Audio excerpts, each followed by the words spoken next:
জওয়ানেরা, যুবকেরা, আমার নবী পাকের আদরের উম্মত উম্মতিরা, নবী নবী কোন নবীর কথা বলছি?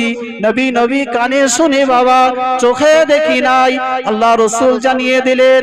ও আমার সাহাবারা, আমি রাসূলুল্লাহ জানিয়ে দিলাম,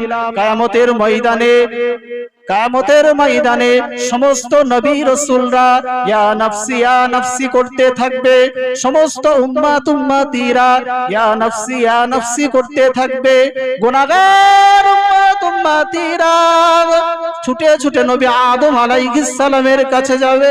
এই নবী আদম, আমাদেরকে একটু আজকে সাহায্য করুন, আমাদের জন্য একটু সুপারিশ করুন। নবী আদম বলবে, না না আমি পারবো না। নবী ঈসার কাছে চলে যাবে, না না আমি পারবো না। নবী ইব্রাহিমের কাছে চলে যাবে, না না আমি পারবো না।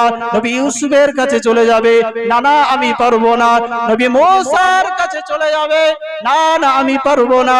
নবী মুসা অবশেষে বলবে, আমাদের কাছে ঘুরো না, যাও যাও যাও, আখিরি জামানার নবীর কাছে চলে যাও। হাসরবাসীরা ছুটে ছুটে অবশেষে আখিরি জামানার নবী মুহাম্মদুর রাসূলুল্লাহ সাল্লাল্লাহু আলাইহি ওয়াসাল্লামের কাছে চলে যাবে।